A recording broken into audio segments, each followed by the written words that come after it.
기도와 찬양 다시 한번 감사를 드립니다.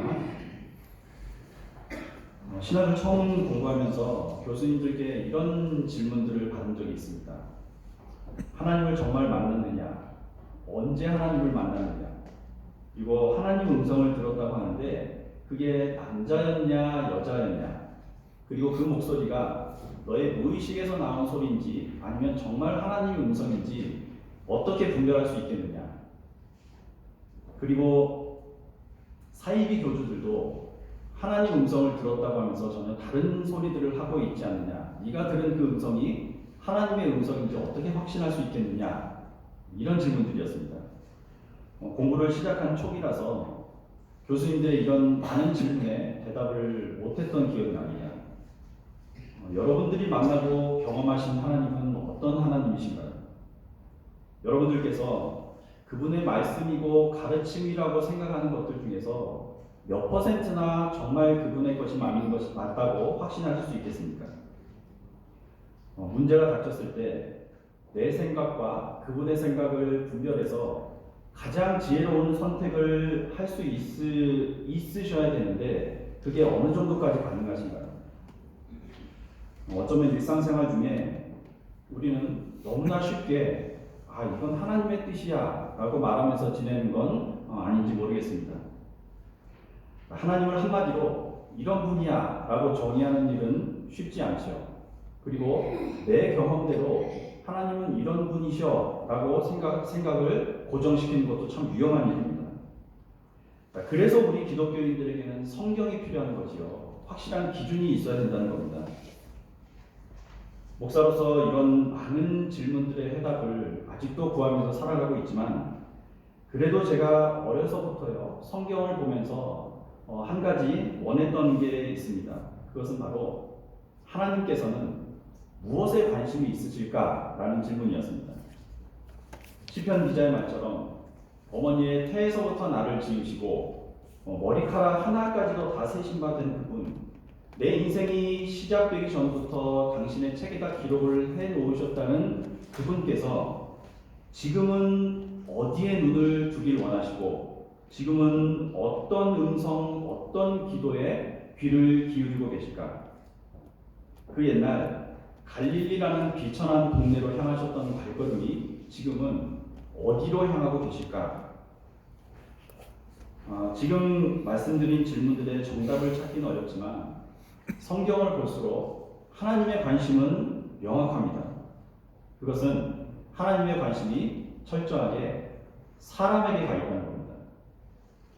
심지어 어거스틴은요, 성경을 보면서 그 안에서 하나님 사랑, 그리고 사람 사랑, 이웃 사랑이 없는 메시지나 해석은 전부 잘못된 것이라고까지 했거든요.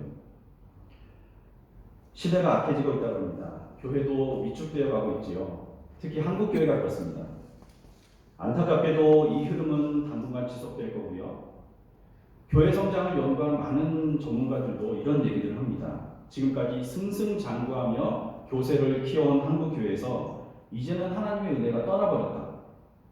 실제로 교회나 성도 숫자는 계속해서 줄고 있죠. 이렇게 주장하는 데는 근거가 있습니다. 바로 교회의 관심사가 하나님의 관심과 지금까지 많이 달라 있다는 겁니다. 하나님은 사람에게 관심이 있는데 정작 교회의 관심은 이 사람에게서 떠나 있었다는 거죠. 하나님의 관심은 당신의 자녀들이 어떻게든 하나라도 더 당신께 돌아오기를 바라시는데 교회의 관심은 건물 짓기에 바쁘고 직분을 받거나 사람들에게 인정받기 위한 자기 다툼에 주로 가 있었다는 겁니다. 심지어 이것들을 바로잡아야 할 책임이 있는 신학자들이나 목회자들까지도 생명을 살릴 고민보다는 자신의 이름이나 이론 혹은 목회 업적에만 매달려 있었기 때문에 하나님의 은혜가 지금 한국교회를 떠나고 있다는 거죠. 찰스 스펄전을 잘 아실 겁니다. 별명이 설교가의 왕자라고 되어 있는 분인데요. 너무 뛰어난 목사님이었습니다. 1834년에 태어나서요. 20살 때 담임 목사로 청빙을 받았습니다. 그리고 그 교회를 크게 부흥시켰죠. 23살 때는 크리스탈 팰리스라는 곳에서 집회를 가지고 이곳에서 말씀을 전했는데요. 그때 모인 인원이 23,000명이 넘었다고 합니다. 지금은 그렇게 크게 느껴지지 않지만 이게 어느 정도 규모였냐면 그 당시까지 런던에서 역사적으로 모였던 모든 집회를 통틀어 가장 많이 모였던 인원이 바로 이 크리스탈 팰리스에서 찰스 스펀전 목사가 했던 자리였다는 겁니다. 그리고 나서 1861년에 메트로폴리탄 태버너클이라는 교회를 건축합니다. 그리고 그곳에서 매주 5,000명이 넘는 인원, 많을 때는 10,000명이 넘는 인원들에게 설교를 했습니다. 처음에는 이 교회가 200명 남짓밖에 안 됐었다고 해요. 근데 이게 시간이 지나면서 5,000명이 넘는 인원이 됐다고 합니다. 그런데 1800년대에 이미 5,000명 이상이 들어와 예배를 드렸던 이 교회가요, 최근에는 난방비를 줄이기 위해서 설교단 중심으로 칸막이를 쳤답니다. 그리고 칸막이를 쳐놓고 그곳에서 예배를 드리고 있다는 기사를요, 이미 제가 10수년 전에 읽은 기억이 납니다. 성도들이 많아진다는 것은 목회자에게도 매우 영광스러운 일입니다. 거기에 많은 성도들이 모인다는 것은 예산의 규모도 그만큼 커진다는 뜻이고요. 헌금이 많아진다는 뜻이죠. 그리고 당연히 예산 집행에 더 지혜롭고 신중해야 될 필요가 있는 겁니다. 스펄전 목사님이 매우 훌륭한 설교자이고 목사님이었다는 건 틀림없습니다. 교회도 크게 부흥시켰다는 데는 의심의 여지가 없지만, 그런데 그가 그렇게 많은 헌금으로 한 일이 무엇입니까? 교회 건물을 지은 겁니다. 그것도 1800년대에 이미 5,000명이 넘는 호화로운 초대형 건물을 지었다는 거죠. 이 목사님이 영국 전체의 영성을 깨웠다는 것은 저도 개인적으로 인정을 합니다만, 그렇다고 해서 교회가 사람을 키우는 일보다 건물이나 사람이 아닌 것에 관심을 쏟은 결과는요, 지금 너무나 안타깝게 나타납니다.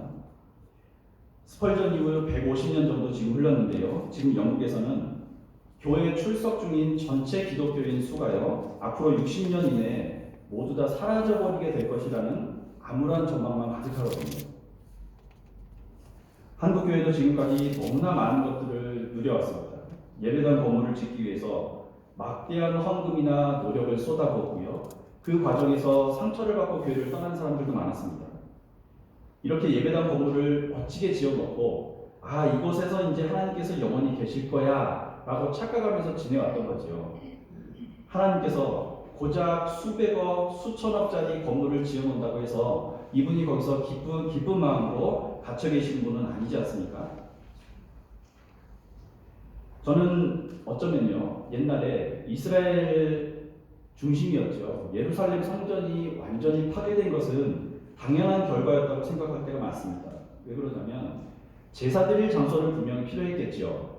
그리고 그런데 시간이 지나면서 이 성전 안에 이스라엘 사람들이 원했던 것은요, 이 성전 안에 하나님 이 어디에만 계셔 주십시오. 그리고 저희는 밖에 나가서는 저희들 마음대로 하고 싶습니다 라고 생각했던 것이 이스라엘의 마음이었거든요. 그래서 너희들이 고작 이 작은 성전 안에 나를 가둬놓고 재물의 향기땀이나 흘려보내면서 나를 달래려 드느냐 라고 책망을 하셨던 것이 이스라엘의 역사였기 때문이었습니다. 그리고 성경은요, 이스라엘의 이런 마음을 가리켜서 우상숭배라고 평가합니다. 하나님의 관심은 철저하게 사람에게 있다는 말씀, 그리고 교회의 관심도 당연히 사람에게 있어야 된다는 말씀을 지금 드리고 있습니다. 하나님의 관심에 내 관심과 교회의 관심을 맞춰가시는 귀한 삼일교회 성도분들 되시기를 마음 다해 축복합니다. 오늘 시편 126편도요, 하나님께서 얼마나 사람들에게 관심이 있으신지를 보여주는 구절입니다. 조금 전 함께 나누신 말씀은요, 이스라엘 백성들이 바빌론 포로를 마치고 고향으로 되돌아가면서 앞으로 하나님께서 우리 이스라엘 백성들을 온전히 회복시켜 주실 거야 라는 기대를 담아놓은 시거든요. 오랫동안 포로 생활을 했습니다. 그러다가 바빌론을 빠져나와서 각기 고향으로 걷고 있는 자신들의 모습을 보고 느낀 감정을 1절에 그대로 표현을 해놨습니다. 여호와께서 시온의 포로를 돌려보내실 때 우리는 꿈꾸는 것 같았도다. 그리고 2절 뒷부분을 보십시오. 이 사람들이 느낀 이 커다란 기쁨과 감격은요, 그들 안에서만 누려진 게 아니라 그 주위에까지 영향을 미치게 됩니다. 2절 하반부입니다. 주님께서 그들의 편이 되셔서 큰 일을 하셨다. 이거는 이스라엘 백성들의 평이 아니고요, 주변 국가들의 평이었습니다. 자, 잘못된 생각과 행동을 돌이키고 마음에서 나쁜 것들, 소위 우리가 죄, 우상이라고 부르는 것들을 몰아내는 사람에게 결국 하나님께서는 그 사람은 물론 그 공동체까지 회복시켜 주시고 그 하나님의 이름을 모르는 사람들에게까지 분명히 영향을 미친다는 이야기인 거죠. 그런데 오늘 본문을 보면서요, 놓치지 말아야 할 교훈이 한 가지 있습니다. 그게 뭐냐면 고향으로 돌아가고 있는 이 이스라엘 사람들이 너무나 큰 기쁨을 누리고는 있긴 하지만 그럼에도 여전히 이 사람들은 아직 고향으로 돌아오지 못하고 포로 생활을 하는 자기 민족들을 생각하고 있었거든요. 그래서 그들은 다시 이렇게 기도합니다. 4절입니다. 여호와여 우리 포로를 남방 시내들 같이 돌려보내소서. 말랐던 시내 우기가 돼서 비가 내리니까 시내가 다시 흐리게 되겠죠. 그 시냇물처럼 다시 흐르게 되는 시냇물처럼 그들을 다시 우리에게로 돌려보내 주십시오. 저희를 회복시켜 주십시오. 라는 기도인 겁니다. 1절부터 3절까지는 분명 기쁨의 노래인데 저는 이 4절을 대하는 순간이요. 이게 완전한 기쁨이 아니었구나 라는 생각을 떠올리게 되었습니다. 왜 하나님의 구원이 기쁘지 않겠습니까? 그러나 그들이 마주했을 현실을 한번 떠올려 보십시오. 오랜 세월 동안 고향을 떠나 있었습니다. 포로 생활하고 노예 생활을 했지요. 다시 돌아갔을 때는 자기가 살던 혹은 자기 부모님이 살던 어떤 집들은 아예 흔적도 없이 사라져 버렸을 겁니다. 그리고 어떤 집들은 온전하긴 해도 다른 사람들의 차지가 되었겠지요. 땅도 마찬가지입니다. 이것들을 어떤 과정, 어떤 경로를 통해서 이들이 다시 찾을 수 있었겠습니까? 더구나 자기들 가족들 마을 사람들 중에 누구는 아직도 바벨론에 남아 있는데 현실적으로 해결해야 될 문제들이 너무나 많았던 겁니다. 구원의 기쁨과 현실의 상황이 너무나 달랐던 거죠. 그래서 4절 같은 기도가 나온 겁니다. 주변국들도 이스라엘 백성들의 귀환을 반겼을 리가 없습니다. 다시 강성해지면 자기들만 골치가 아프거든요. 구원을 받았어도 돌아온 이 사람들의 상황은요, 여전히 혹독한 환경이 기다리고 있고 적들의 위협이 기다리고 있고 또 사랑하는 가족들을 이 위협에서부터 지켜야 될 부담을 안고 있는 그런 현실이었던 거죠. 아마도 자유를 찾아서 탈북에 성공한 동포들이 우리 이웃집 어디에선가 자유를 찾았어 라고 기쁨을 누리고 있으면서도 이북에 두고 온 부모, 형제 혹은 자매들을 그리워하면서 매일 밤 눈물을 흘리는 상황이 아마 이와 비슷하지 않을까 생각을 해보았습니다. 혹시 어려운 문제가 있을 때 눈물을 흘리면서 기도해 보신 적 있으시죠? 목이 쉬고 열이 나도록 기도하거나 찬양했던 경험도 한 번씩은 있으실 겁니다. 그러나 그런 감격을 누렸다고 해서 현실의 문제들이 저절로 해결되는 건 아니죠. 다른 때보다 오늘은 너무나 예배를 마음 다해서 잘 드리고 왔어. 내 모든 정성을 다해서 예배를 드리고 왔어. 라고 해서 사르밧 과거 항아리처럼 마이너스 통장이 갑자기 흑자가 되는 그런 기적은 우리 삶에는 일어나지 않습니다. 그러나 우리의 믿음은 바로 그럴 때 온전해진다는 것을 확신하시기 바랍니다. 관점을 바꾸는 것이 믿음이지요. 구원의 기쁨은 있지만 여전히 현실은 암울하고 어두울 때 이때 필요한 게 진짜 믿음이라는 겁니다. 당장 해결될 것들이 보이지는 않아도 그 문제 너머에 계시는 주님의 약속과 능력을 신뢰하면서 끝까지 그 상황을 이기기로 결단하고 다짐하는 것이 바로 믿음이라는 거죠. 자, 이런 배경을 이해하셔야 지금 우리가 잘 알고 있는 이 5절과 6절의 의미를 더 잘 알 수 있습니다. 눈물을 흘리며 씨를 뿌리는 자는 기쁨으로 거두리로다. 울며 씨를 뿌리러 나가는 자는 반드시 기쁨으로 그 곡식단을 가지고 돌아오리로다. 하나님께서는 당신을 버렸던 이스라엘 백성을 구원해 주시면서도 완전히 이 사람들의 문제를 해결해 주신 게 아닙니다. 그리고 그 기쁨과 혹독한 현실이 한데 뒤엉켜 있는 그런 복잡한 상황 속에 이스라엘 백성들을 던져 넣으신 거죠. 그러면서도 너희들은 이곳에서 기쁨과 이 혼란스러운 상황이 뒤섞여 있는 이 현실, 너희들이 발 딛고 있는 이곳에서 그래도 하늘의 열매를 일구는 농부가 되어야 된다라는 것을 촉구하고 계신 거죠. 자, 이게 구체적으로 어떤 일입니까? 먼저 해방된 사람들, 그리고 먼저 하나님의 은혜를 입어서 무너진 성전의 기초를 다시 놓기 위해서 예배 자리에 나온 저와 여러분들 같은 사람들, 먼저 하나님의 역사를 체험한 이들에게 끝까지 인내하며 기쁨의 씨를 뿌리라는 겁니다. 농부에게 씨를 뿌리는 일이 얼마나 중요한지 아시지요? 굶어 죽어도 종자는 베고 죽는다는 것이 농부의 마음 아닙니까? 우리는 씨를 심어야 되는 사람들입니다. 그 씨앗이 무엇입니까? 기쁨의 씨앗입니다. 그 씨를 어디에 심어야 됩니까? 사랑하는 사람들에게 심어야겠죠. 그러면 그 사랑하는 사람들이 누굽니까? 내 부모, 내 자녀, 내 동료들일 수도 있죠. 그런데 여기서 중요한 점이 한 가지 더 있습니다. 이 사랑하는 사람의 범위나 기준이 내가 돼서는 안 된다는 거죠. 사랑하는 사람의 기준이나 범위는 철저하게 하나님이셔야 되는 겁니다. 그러니까 이 기쁨의 씨앗은 하나님이 사랑하실 만한, 하나님이 관심을 두실 만한 사람들에게 가서 심어줘야 된다는 거죠. 우리는 오늘 대하는 이 말씀이 수천 년 전 이스라엘 백성들에게 하신 말씀이지만 결국은 지금 우리에게 주시는 말씀이라는 것을 너무나 잘 알고 있습니다. 아무리 수고해도 이 씨앗이 그 사람들 속에서 잠만 자고 있을 수도 있습니다. 그럼에도 우리는 우리의 수고가 주 안에서 헛되지 않을 것임을 확신해야 됩니다.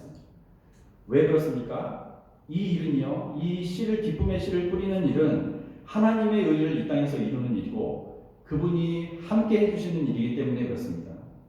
하나님께서 함께 해주신다는 말은 반드시 우리가 그 행한 대로 거두게 될 것이라는 의미이기도 하고요.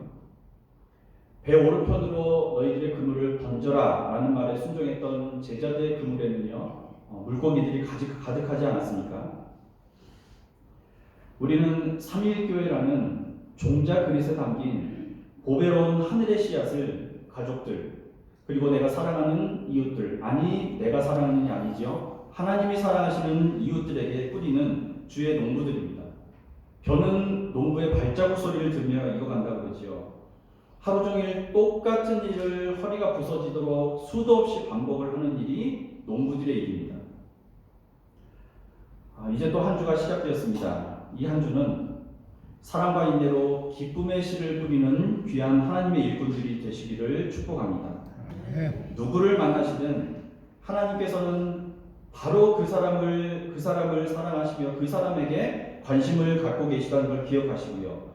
누구를 대하시든 주님 대하듯 하셔서 진짜 그리스도인의 사랑과 기쁨이 어떤 것인지, 그리스도인의 품격이 어떤 것인지를 보여주시는 성도분들 되시기를 축복합니다.